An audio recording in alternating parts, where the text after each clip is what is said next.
Testigos. Muy bien, pues vamos ya a recibir a nuestros invitados con quienes vamos a tener esta mesa de análisis, y la verdad es que nos da muchísimo gusto que Carlos Arredondo Cibaja, colaborador de Contextos, periodista, activista en muchas áreas, esté con nosotros para poder platicar sobre la nueva legislatura, la conformación y expectativas. Carlos, ¿cómo estás? Bienvenido, buenos días. Buenos días. ¿Qué tal, Marcela, auditorio? Muy buenos días. Un placer, como siempre, conversar contigo y con el auditorio. Muchas gracias, Carlos. Bueno, pues el primer análisis es qué fue lo que pasó el domingo pasado. ¿Por qué el PRI se lleva todo? ¿Somos realmente el Estado más priista? ¿Creemos en el PRI? Y en una generalización que a lo mejor a muchos no les gustan, pero ahí están los resultados electorales.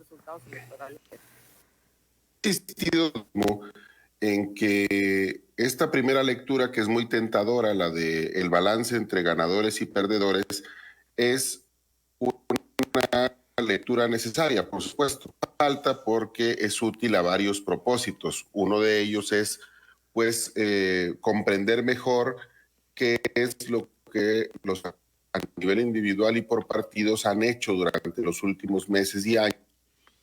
Y otro balance que se puede hacer hacia adelante. Considero personalmente que es relevante no perdedores, porque eso en pues tratar de retratar hacia dónde me refiero, hacia qué individuos o hacia qué grupo el poder. Bien, Carlos, se nos está cortando el opal, déjame ver, Carlos, perdóname, se nos está cortando el opal y realmente no te hemos podido escuchar. Vamos a colgar y vamos a volverte a marcar para poder tenerte con toda la fidelidad que necesitamos para poder escuchar tus ideas, ¿de acuerdo? Bien, sí, vamos a marcarle, porque si no, luego adivinamos un poco lo que Carlos nos quiere decir. La verdad es que es muy importante este primer planteamiento que nos hacía sobre lo tentador que resulta pues hacer este análisis entre perdedores y ganadores, aunque hay muchas aristas y muchos recovecos de cómo tendríamos que hacer este análisis en función de este presente y este futuro que le espera a Coahuila. Creo que por ahí ya durante la semana se han venido contemplando algunos de los aspectos de qué fue lo que sucedió, cómo sucedió y qué es lo que nosotros podemos esperar, porque esta es una parte fundamental, el tema de las expectativas, el tema de poder. Creo que por ahí tenemos todavía a Carlos, ¿no? ¿No tenemos todavía a Carlos? Estamos haciendo la conversión a la línea telefónica, es que lo estoy escuchando. Sí, ahí está ya. Ya tenemos a Carlos Arredondo. Carlos, perdónanos, pero preferimos hacer esto para poder escucharte con toda claridad. Bueno, pues empezamos a hacer el análisis de esta tentación que tenemos todos de hacerlo desde la perspectiva de los ganadores y los perdedores. Sí, te decía que para mí ese análisis es pertinente, por supuesto, y es útil a algunos propósitos, pero no necesariamente creo es el más relevante. Me parece más relevante analizar lo que ocurrió el domingo pasado, más bien desde la perspectiva de lo que, de la forma en la que van a interpretar los actores políticos que obtuvieron el triunfo en las urnas para el ejercicio del poder. Es decir, creo que los ciudadanos lo que tenemos que empezar a visualizar es cómo se traduce o cómo se va a traducir el resurgimiento de una mayoría priista absoluta en el Congreso del Estado y cuáles comportamientos son los que pueden surgir a partir del hecho de no tener necesidad de negociar con nadie ni hacer concesiones, porque el PRI tendrá pues 16 de los 25 asientos y podrá hacer en términos estrictos pues lo que quiera. En términos ideales, lo que quiera tendría que estar acotado por los límites de la legalidad, la constitucionalidad y los principios democráticos. Pero ya sabemos que en nuestro país eso no ocurre, y no importa si es el PRI, el PAN, el Verde, Morena, quien sea. Todos los integrantes de nuestra clase política tienen esas pulsiones autoritarias y tienen esa inclinación por el ejercicio despótico del poder, y por eso los ciudadanos tenemos que disponernos a defender el derecho que tenemos de participar permanentemente en los asuntos públicos e impedir que este triunfo, que es legítimo, que se vale, que no hay que cuestionar, me parece, más allá de revisar los detalles de la jornada electoral y del proceso en su conjunto, sin cuestionar ese triunfo, sí debemos aprestarnos a que los triunfadores no lo interpreten como un cheque en blanco. Uh-huh. Entonces, ¿tú le pondrías el acento a lo que está por llegar en función de las decisiones legislativas? Pues sí, porque, mira, ya esta película es la misma que de la cual nos hemos estado quejando en los últimos 2 años. Por eso, pero déjanos entender por qué tenemos que ver la misma película. Porque la clase política mexicana no tiene matices. Tú escuchas a un político del PRI, a uno de Morena, a uno del PAN, del partido que me pongas, y esencialmente son lo mismo. No hay como cualidades específicas que los diferencien y que nos digan, no, mira, es que los azules tienen un comportamiento que tiende hacia, o los verdes tienen un comportamiento que tiende en otro sentido.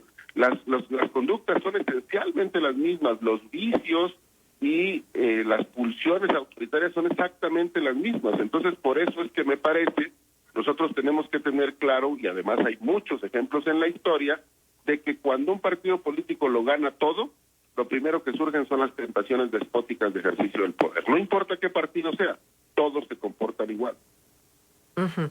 Bien, tenemos ya también a Marcos Amarripa en la línea telefónica para poder escuchar su análisis sobre esto que nosotros hemos llamado conformación y expectativas de la nueva legislatura.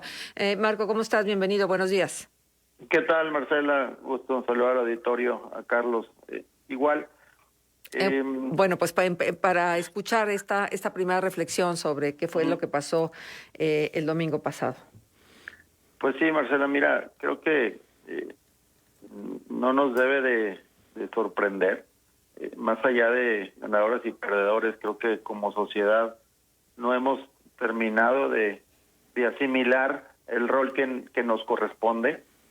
Yo creo que aquí la palabra clave es los contrapesos. Y me quiero centrar en esa parte porque los congresos sin contrapesos son sumamente peligrosos. Digo, ya lo hemos visto, cuando pudiera decirse que habría contrapesos, no mejoraban la eficiencia, pues ahora con esta mayoría, pues tiende a preocuparnos todavía más, ¿no? ¿Qué pasa? Con un Congreso que no tiene contrapeso, pues no se limita el abuso de poder. Un Congreso sin contrapeso difícilmente puede promoverse la rendición de cuentas y la transparencia. Y los contrapesos institucionales en los estados están relacionados a esa separación de poderes, ¿no? Eso está dentro de nuestra Constitución. Eso debe garantizar pues, que no exista este abuso de poder, y de ahí pues en que se persiga y tanto se diga pues que debe haber esta autonomía y equilibrio vaya entre los tres poderes, ¿no? Si no hay contrapeso, se anula la división de poderes prevista en los marcos constitucionales, ¿no? Y hemos visto que definitivamente el poder legislativo mejora su eficiencia cuando existe un Congreso con mayoría opositora al partido del gobernador, ¿no? A este ejecutivo, ¿no? Obviamente tendrán que darse acuerdos, equilibrios, etcétera, pero con este resultado, y que no sucede así en esta nueva elección, el ejecutivo pues se vuelve el que más iniciativas presenta al Congreso, ¿no? Y obviamente pues todas estas iniciativas son aprobadas por la mayoría, ¿no? De hecho, aquí nos preocupa mucho que los congresos locales deberían, o es su obligación, limitar o reducir el ejercicio del poder de los gobernadores. Cuando tú ves esta película de estos 16 de 25, y luego le sigue Morena con 5, el PAN limitaba a 3 y el UDC a 1, pues la balanza no está nada equilibrada y eso puede ser muy riesgoso. Ujú. Carlos, lo que se dio fue un resultado esperado y ¿qué nos depara entonces para el futuro, para el final del gobierno del ingeniero Miguel Riquelme? Bueno, creo que Miguel Riquelme obtiene un tanque de oxígeno del tamaño pues de un contenedor, ¿no? Me parece que él, no es que lo hubiera necesitado durante los primeros 3 años de su gobierno, como bien ya lo dijo Marco, creo, pues incluso en una situación de desventaja numérica, el PRI pues supo mantener una, pues digamos, un cierto control sobre el poder legislativo y no le causó mayores problemas a Riquelme en términos de turbulencia política. Pero aquí me gustaría, si me permites, Marcela, poner un punto de diferencia con lo que dice Marco. Yo no creo que el problema es un problema de números. No me parece que el problema en los órganos colegiados como el Congreso tenga que ver con que el partido en el Poder Ejecutivo tenga menos diputados que otros partidos. Creo que, porque eso me parece nos llevaría a decir que el Poder Legislativo tiene en nuestra democracia un problema de diseño. Y no creo que tenga un problema de diseño. Me parece que el problema está en las formas políticas. Yo no creo que sea un problema en la democracia que un partido político tenga la mayoría. De hecho, si nosotros volteamos a ver los modelos de regímenes parlamentarios, pues la condición para gobernar desde el Ejecutivo es primero integrar una mayoría legislativa y solo después de eso se puede gobernar desde el Ejecutivo. Entonces, me parece que el problema está en la cultura política, en la forma en la que se interpreta la voluntad popular. Los electores, por la razón que sea, podemos compartirla o no, podemos pensar que es una buena o mala decisión, pero por la razón que sea, los electores el domingo pasado decidieron darle todo al PRI. Y en otro día pueden decidir darle todo al PAN, o al Verde, o a Morena, o a quien sea. Y a mí me parece que eso no debe ser un problema. Justamente por eso convocamos a elecciones, para que los electores decidan. Pueden decidir bien, pueden decidir mal, según nuestro propio punto de vista, pero esa es su decisión. El problema es cómo se van a comportar las personas que fueron electas a partir de la conformación de esta mayoría absoluta. Y ahí creo, los ciudadanos lo que tenemos que hacer es decidirnos a tener una vigorosa participación en la defensa de un derecho que tenemos, un derecho político que es el de participar en la conducción de los asuntos públicos y que tiene que ser la forma de impedir que estas mayorías, que son válidas me parece, y que no creo que habría que hacer nada por impedir que se puedan conformar en cualquier momento, estas mayorías se conduzcan de manera arbitraria en el ejercicio del poder. Déjame insistir en el tema de los números, aunque reconozco que, como tú lo has dicho, ya tal vez sea una y tal vez la menos importante lectura, puesto que las cosas están dadas. Pero nuestro auditorio ha sido muy insistente en preguntarnos y preguntarse a sí mismo, o sea, ¿por qué nos gusta seguir con lo mismo a pesar de que ha habido malos resultados? Las personas que decían, no hombre, lo de la megadeuda está vivísimo, va a ser un factor determinante para que algunos de los candidatos no logren su cometido. Y bueno, resultó que lo de la megadeuda, pues digo, presente, la gente entonces no lo tiene o no hace la correlación entre quienes autorizaron y quienes están ahora dentro de ya de las filas de la nueva legislatura. A ver, en ese sentido, ¿qué pasa? A mí, desde el punto de vista sociológico, a mí me parece que es muy importante entenderlo. Es este refrán, y lo voy a utilizar como referencia para partir de ahí en la reflexión, de más vale malo por conocido que bueno por conocer, o lo que está pasando en torno al gobierno federal y la inconformidad que hay por parte de personas respecto a la manera en que se están haciendo las cosas, fue un acicate, o qué fue lo que ocurrió. Es importante reflexionar ese momento. Pues mira, a mí me parece que el problema de fondo que tenemos como sociedad en general, no solamente en la política, es que somos un público muy poco exigente. Nos conformamos con cualquier cosa. A mí me gusta mucho la analogía de la Liga Mexicana de Fútbol. A mí me gusta el fútbol. Fui aficionado durante mucho tiempo al fútbol. seguí los partidos, hasta que un día me cansé, porque me parece que la Liga Mexicana de Fútbol no vale lo que cuesta. Es un espectáculo carísimo y mediocre, pero los aficionados lo seguimos consumiendo. Bueno, algo similar pasa con la política. El espectáculo que nos dan los partidos políticos, todos, y eso yo lo he dicho una y otra vez, porque yo no creo en eso de, es que hay otros que deberían de llegar porque esos serán mejores.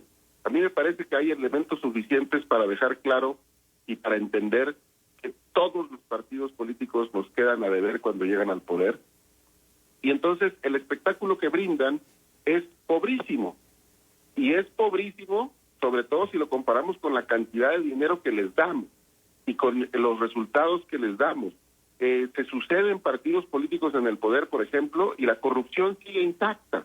Nadie la combate de manera real, concreta, con resultados que estén a la vista de todos. Y todo el mundo pone pretextos, que es muy difícil, muy complicado, y nadie hace absolutamente nada. Y no ha de ser porque de verdad sea difícil. Me parece que no ha de ser, pues porque todos padecen del mismo problema y todos al final terminan entregándose a la corrupción. Entonces, y luego, no pasa también porque de este lado, del lado de los ciudadanos, hay una exigencia muy pobre. Nosotros somos muy pasalones, me parece, como ciudadanos. Ya. Muy bien. Déjenme entonces hacer una pausa para regresar y también escuchar tu punto de vista, Marco, en esto que hemos titulado la nueva legislatura, conformación y expectativas, mesa de análisis. Les invitamos a ustedes a participar. Recuérdenlo, 871-711-0260, nuestro número con 2 líneas, 87-17-36-17-99. Ese es el WhatsApp de Noticiero Grem. Contextos. Conformación y expectativas en la mesa de análisis. Hoy las voces de Marcos Amarripa, director del CCI Laguna, de nuestro amigo y colaborador Carlos Arredondo Cibaja, periodista académico. Y bueno, pues seguimos en esta reflexión. Marco, en la revisión de lo que pasó, la posibilidad del futuro o simplemente dejarlo correr y a lo que viene.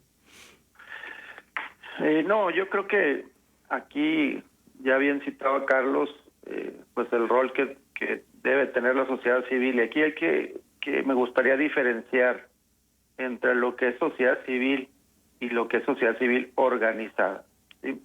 Esta última es la activa, es la que supervisa, es la que evalúa, vigila, pues pide cuentas a los gobernantes, incluso se puede hasta manifestar en contra de acciones de gobierno, etcétera, ¿no? Y sí hay una gran diferencia. Esta última creo que está limitada en recursos, en personal, porque sí se habla mucho de sociedad civil y de buscar nuevas formas de auditar y de vigilar a las acciones de gobierno, a los gobernantes, pero la verdad es que es escaso, digo, lo decimos con el poder de conocimiento, ¿no? Y creo que ahí radica un gran parte del reto, una sola parte, porque también hay otros factores que creo que están dentro también del colectivo. Ya tú citabas ahorita, Marcela, la parte de los números, y lo que uno recoge en las calles al ver estos resultados es, híjole, pues no, ya van a votar todos a favor, ¿verdad? Ya tiene mayoría y pues esto no va a progresar, vamos a seguir igual o peor. Entonces, son varios los factores. Me centraría yo más insisto, en la falta de contrapesos, pero también algo bien importante, yo creo que por ahí también no avanzan mucho las cosas, a pesar de que así está el diseño, puede haber más números de un partido y ejercer su mayoría, pero yo aquí creo que la falta de independencia de los órganos de fiscalización, de auditoría, etcétera, y también la falta de profesionalización en la estructura organizacional y de perfiles del legislativo son una parte fundamental de que hoy no avancemos y mejoremos el desempeño de los órganos institucionales, ¿no? Creo que ahí es donde debemos quizá de centrarnos un poco más, porque si bien así están los diseños, pues nos dicen que todavía obedecen estos intereses al Ejecutivo. Entonces, cuando no hay una independencia, no hay una autonomía de estos órganos que deben de estar totalmente separados, pues hoy vemos precisamente temas enlodados como el tema de la deuda, el tema de las empresas fantasmas, etcétera, y queda pues ese mal sabor en los ciudadanos de decir, pues entonces no pasa nada, ¿para qué observo? ¿Para qué vigilo? ¿Para qué desgasto mi tiempo? Y creo que eso es lo que nos tiene pues un poco muchos de los ciudadanos, en su mayoría, pues muy a disgusto de lo que sucede en la clase política. Uh-huh. Carlos, tú decías hace un momento, pues digo, con mayoría y sin mayoría, generalmente las iniciativas del gobernador han pasado. ¿Quiere decir que esto se va a acentuar o seguiremos viendo más o menos la misma historia? ¿Carlos? Perdón, tenía cancelado el micrófono. No. Me parece que otra vez los números no lo dicen todo. Y creo que tiene razón Marco en el hecho de que en circunstancias como las que van a empezar a imperar a partir del 1 de enero del año próximo, el que se convierte en el gran legislador es el Poder Ejecutivo. Eso ha ocurrido. No es una percepción o algo que Marco piense que podría pasar o que tema que ocurra. No, eso es algo que ocurre. En eso creo que tiene toda la razón. Y eso es pues altamente probable que se va a reproducir otra vez. Entonces, pero el problema, insisto, está en la calidad de las iniciativas que se discuten. Por supuesto que es deseable que los legisladores legislen y no solamente se conviertan en correas de transmisión del Ejecutivo. Pero me parece que poner el énfasis solamente en si los legisladores hacen pocas iniciativas o muchas, no nos da la película completa y hay que ver la calidad. Y ahí otra vez es donde entra el tema de la sociedad civil. Y creo que Marco tiene mucha razón también cuando hace esta diferencia entre sociedad civil organizada y sociedad civil a secas. Pero ahí me parece que es importante tener en cuenta un matiz. Los esfuerzos individuales en una sociedad democrática también son sumamente relevantes. La sociedad civil organizada es indispensable, por supuesto, porque cuando la sociedad civil se organiza, forma una ONG, forma una asociación civil y se dedica de manera específica a seguir un tema, genera una serie de instrumentos de medición, de evaluación, que permiten tener acercamientos mucho más finos y más precisos a la realidad social. Y eso genera una gran incidencia, o puede generar una gran incidencia en la transformación de la vida pública. Pero, ojo, no perdamos de vista los esfuerzos individuales. El padre de familia que exige en la escuela de sus hijos transparencia y rendición de cuentas, solo, sin organizarse con nadie, es muy importante. El ciudadano que no permite que en una oficina pública se le trate con despotismo, que hace valer su derecho de petición, que exige que le den una respuesta por escrito, fundada y motivada, esa actitud es muy importante. Por eso me parece que, si bien tiene razón Marco en el asunto de la sociedad civil organizada, y yo estoy totalmente de acuerdo con esa posición que él ha planteado, me parece que también tenemos que tener en cuenta que todos los ciudadanos tenemos algo que hacer, así sea de manera individual. Uh-huh. Marco, ¿y te parece a ti que hay las condiciones para que el ciudadano esté atento? Bueno, con la pandemia que no se va y que además repunta, como es el caso de los estados norteños, donde a lo mejor tendremos que irnos a semáforo rojo una vez más. ¿Tenemos ganas, tiempo, oportunidad? Mira, creo que hay muchos distractores ahorita. Mucha gente ya se le olvidó lo que sucedió el domingo 18, obviamente por el tema actual en el que está el Estado, muchos de los estados vecinos e incluso la propia comarca lagunera. De hecho, nuestras acciones también se han distraído un poco, orientadas al tema de salud, pero yo sí creo que poco a poco la sociedad civil hemos ido ganando terreno. Lo cierto es que sí, también hay que ser muy claros en que hay una escasa vigilancia. Obviamente se aspiraría a tener mucha mayor vigilancia. Creo que ahí radica mucha de medir el desempeño de nuestros legisladores, los electos, obviamente con mucho más acercamiento, estar pegados a ellos, porque también hay que decirlo, y esto me gusta mucho porque cuando le pegas el bolsillo a los ciudadanos, como que despiertan un poquito más el interés, y este Congreso para el 2020 tuvo un presupuesto de 49 mil millones de pesos, que muchos seguimos sin saber cómo se ejerce. Entonces, creo que los ejercicios que hace sociedad civil de transparentar toda esta información puede y está provocando cada vez en diferentes ciudadanos este interés en lo público, ¿no? Y lo público, que es de todos, si no lo hacemos propio, pues creo que desde ahí ya empezaríamos mal, ¿no? Entonces, sí creo que si bien hay muchos distractores, pues muchas de las organizaciones que hacemos evaluaciones al legislativo, tendremos que ser mucho más estrictos en la evaluación y publicar,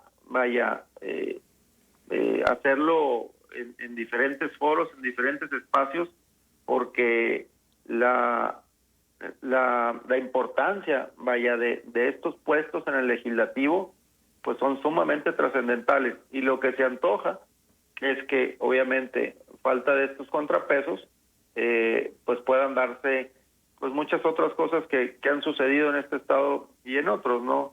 Estos escándalos de corrupción, etcétera, que no queremos que sigan sucediendo. Exacto. Y les comparto alguna participación del auditorio. Nos dicen a través del WhatsApp: buenos días, no olviden la forma en la que se le dio todo al PRI el domingo pasado. Y entre paréntesis nos pone huevo y leche, además del abstencionismo. Este otro WhatsApp: buenos días, felicidades por el programa. Escuchando al colaborador, mi punto de vista de lo pasado el domingo es cómo vemos que ganaron mayoría los del PRI. Nada más nos queda unirnos como sociedad para solicitarles y exigirles que a nuestro Torreón no lo abandonen, más de lo abandonado en que estamos, como falta de agua, falta de pavimento, muchas aguas negras, limpieza y sobre todo una seguridad confiable. Por último, solicitar que sean honestos los diputados. Yo creo que sea difícil la honestidad y la no corrupción. Esto nos dice Juan Antonio. Enrique Ríos nos dice lo siguiente: buen día, les deseo salud y bienestar en sus hogares. ¿Qué esperamos de esta legislatura? Absolutamente nada. Seguimos siendo el estado donde es un paraíso del PRI. Ni se despeinaron para ganar, a pesar de ofrecer los mismos pésimos candidatos. En Coahuila nunca vemos un cambio. La gente está en su zona de confort y convive con la corrupción muy naturalmente. Felicidades a los Moreira y sus paleros, les salió todo muy bien. Buenos días, este otro WhatsApp: mis expectativas sobre la nueva legislatura no son nada positivas para la sociedad en general. Va a ser una legislatura sometida a los intereses del partido y personas en el poder. En los temas importantes o de algún riesgo que pueda trastocar esos intereses, al menos caerá sin temor alguno. El mazo caerá sin temor alguno, y los temas que no le afecten o que requieran iniciativas de la oposición que los beneficien las aprobarán. En otras palabras, esta legislatura estará cómodamente sentada tomando café y galletas y solo se esforzarán al levantar el dedo. Totalmente de acuerdo con don Carlos y Marcos. Es que la sociedad debe de empujar mucho más por transparencia y rendición de cuentas.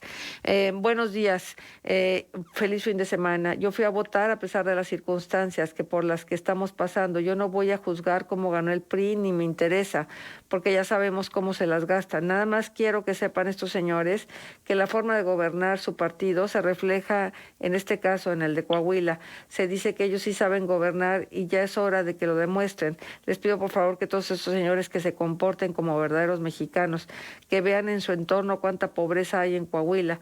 Y todo esto es por causa de la corrupción de las cuales ellos son los responsables. Saludos de Jesús Gómez y muchas felicidades a la actual legislatura. También otro tema de reflexión que tal vez vayamos por él después de la pausa comercial es con la conformación de esa legislatura, ¿el 2021 resulta más cómodo para el Partido Revolucionario Institucional? ¿O cuál es la correlación que pudiéramos hacer en el resultado de Coahuila Hidalgo 2020 y lo que está por venir en 2021? Son las 9:39. Permítanme, vamos a la pausa y regresamos. Contextos. Por los mensajes y seguimos entonces con esta mesa de análisis. Nos acompañan Carlos Arredondo Cibaja, periodista y académico, Marcos Amarripa, director del CCI Laguna. Estamos hablando de la nueva legislatura, conformación y expectativas. Y dejaba planteado lo siguiente, lo que pasó en este 2020, tanto en Coahuila como en Hidalgo, es el preámbulo para el 2021. ¿Habrá alguna influencia en este resultado, en lo que nos espera para 2021? Carlos. También es otra tentación muy frecuente el pensar en, digamos que esto es newtoniano, ¿verdad? Y que es causa-efecto, y entonces lo que ya pasó hoy va a ser una ola que va a preservarse hasta el 2021 o hasta el 2024. Pero si eso fuera cierto, pues entonces lo que pasó en 2018 habría perdurado hasta hoy y los resultados que hubiéramos visto habrían sido totalmente distintos. Cada elección, me parece a mí, es diferente y pues el resultado final es producto de las circunstancias en las cuales esa elección se da.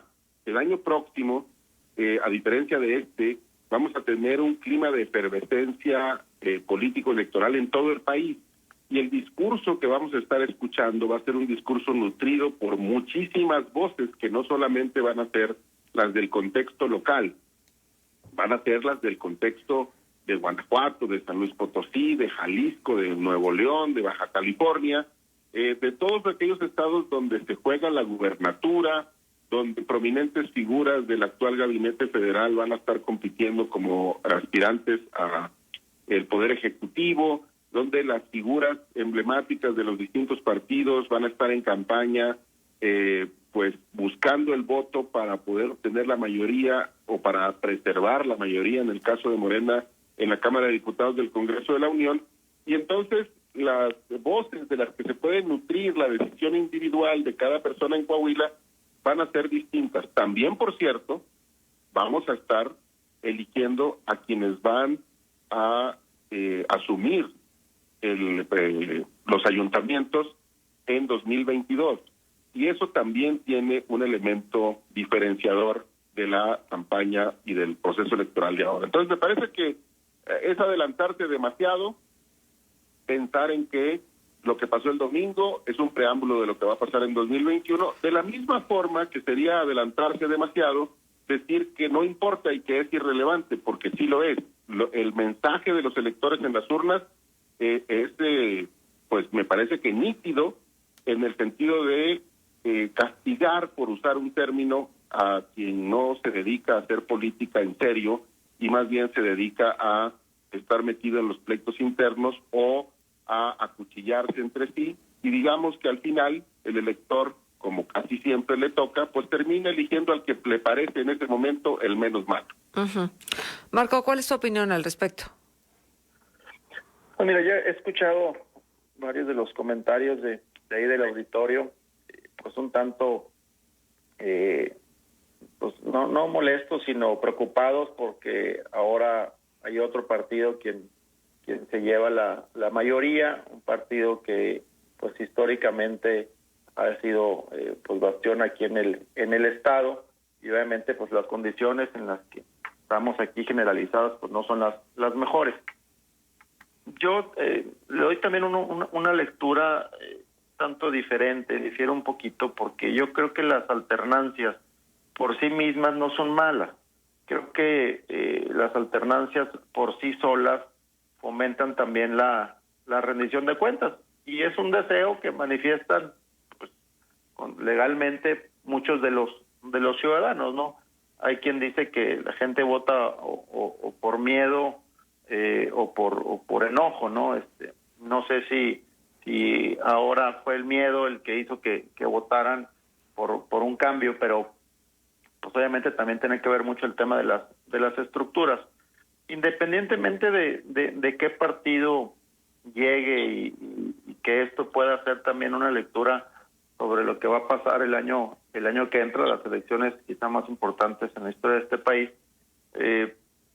sí creo que tenemos que, al menos como sociedad civil, desde nuestra perspectiva, pues estar más cercanos a estas evaluaciones, ¿no? Mucha gente se queja de que seguimos y vamos a seguir viendo corrupción, compras millonarias injustificadas, saqueos, que incluso ya forman parte de nuestro panorama político, no solamente aquí en el Estado. Entonces, yo sí creo que estas alternancias en sí no son malas.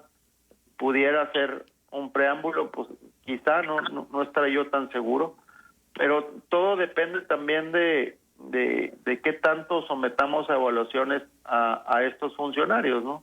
Creo que como sociedad no les hemos elevado el costo social. ¿Y cómo se eleva ese costo? Pues midiendo muchos indicadores, ¿no? Su asistencia, sus iniciativas, la calidad de ellas, que ya mencionaba aquí Carlos, pueden ser 10, pero pues muchas sin trascendencia, y pues obviamente eso debería de ser público, debería de conocerlo todos los ciudadanos, ¿no? Insisto, los legisladores tienen esa obligación de dar la información sobre cómo toman sus decisiones, y estas las deben o deberían de justificar públicamente. No existe. Entonces, creo que ahí hay una gran oportunidad que tenemos como sociedad civil de elevarles este costo a los que hoy nos representan, y así evitar pues que sigan sucediendo cosas que no queremos. Bueno, desde la información que ustedes puedan tener, ¿qué opinan sobre la preparación, criterio tal vez, personalidad de quienes llegan a sentarse a la Cámara del Congreso local, de la legislatura local? ¿Y qué podemos esperar de ellos?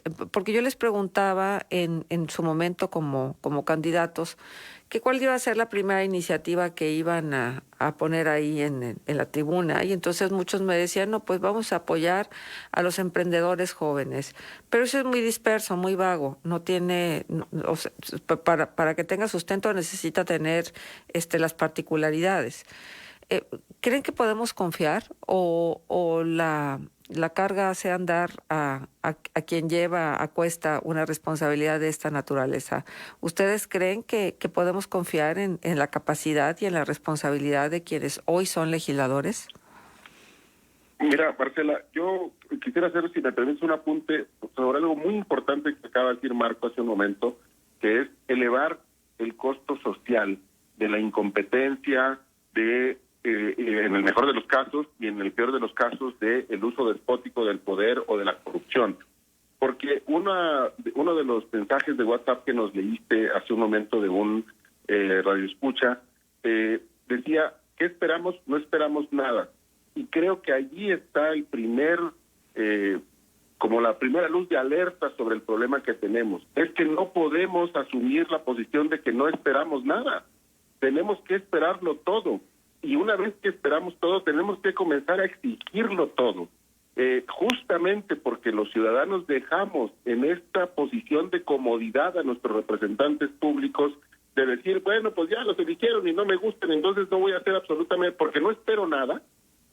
Entonces, es en ese caldo de cultivo es en el que florecen todos los defectos que tiene nuestra clase política. Y por eso quería apuntar esto, porque yendo a tu pregunta, me parece que hay que tener muy claro que quienes son candidatos y después se convierten en representantes populares andan en la coyuntura, andan viendo qué es lo coyuntural que les puede traer reflectores, aplausos fáciles y reconocimientos pues más o menos frívolos de la comunidad, y no tocan entonces los temas transversales. ¿Cuáles son los temas transversales que a los ciudadanos tienen que interesarnos?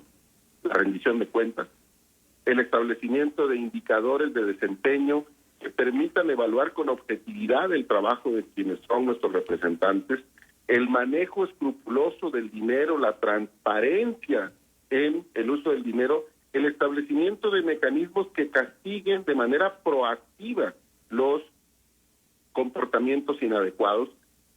Yo te diría que en general, de lo poco que he logrado conocer y pues de los antecedentes que existen de aquellas personas que van a llegar al Congreso a partir del 1 de enero, pues me parece que pues no veo ningún perfil que me resulte así como altamente atractivo o que yo considere que es alguien que tiene una formación de parlamentario, que piensa en términos de la división de poderes y del peso que tiene el poder legislativo. Pero me parece que eso, siendo importante, no es lo más importante. Lo más importante, insisto, es la actitud con la que los ciudadanos vamos a ver su trabajo y cómo nos vamos a meter todos los días a exigirles que hagan lo que tienen que hacer, porque si no nos lo prometieron, o si lo prometieron a medias, o lo que nos hayan prometido, eso ya es historia. Lo que importa es, ya son nuestros representantes y tienen obligaciones muy claras que están en la Constitución y las leyes. Pero es que tal vez ahí mismo, en esta aseveración, ya son nuestros representantes. ¿Sí te representan, Carlos? ¿Sí nos representan a todos? Toman decisiones por mí, Marcela.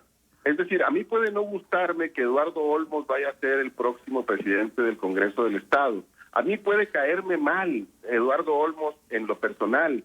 Yo puedo tener una animadversión personal hacia su partido, pero eso no me puede llevar a sustraerme y decir, ni le voy a dirigir la palabra siquiera, porque no tiene ningún caso, porque entonces lo que estoy haciendo es dejarlo justamente en ese espacio desde el cual se prohijan las conductas autoritarias.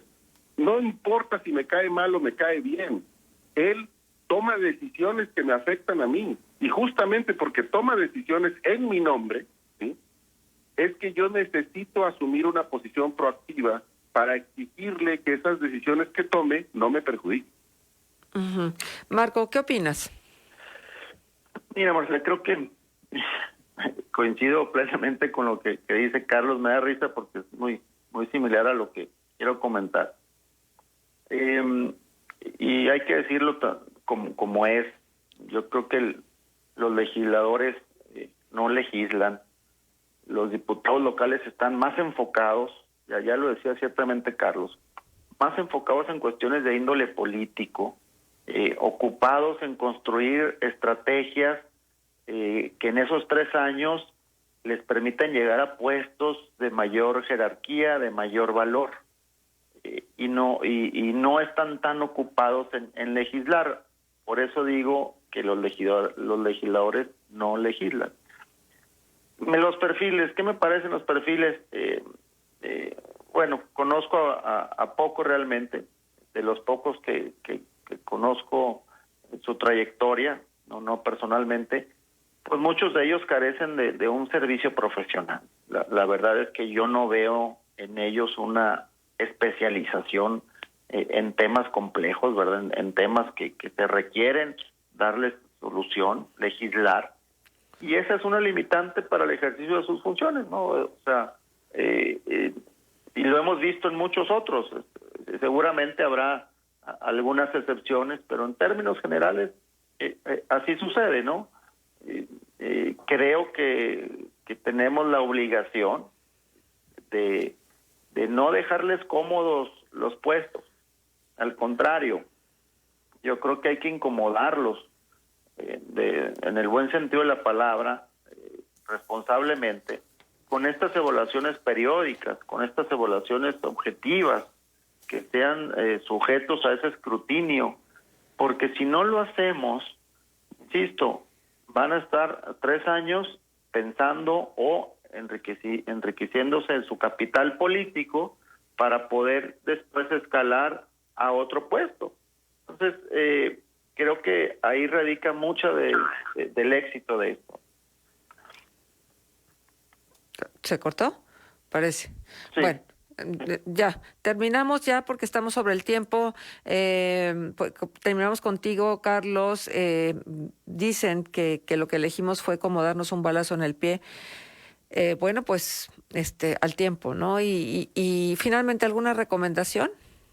Sí, yo insisto en algo que ya dijo Marco. Creo que la sociedad civil organizada tiene que prepararse para reforzar el impacto de su trabajo, pero creo que también todos a nivel individual tenemos que entender que si nosotros nos alejamos de los asuntos públicos, si dejamos solos a los políticos en el tema de los asuntos públicos, pues no van a modificar su conducta, porque este juego, yo lo escribo hoy en mi colaboración semanal en Vanguardia, este juego se llama quitarle poder al rey.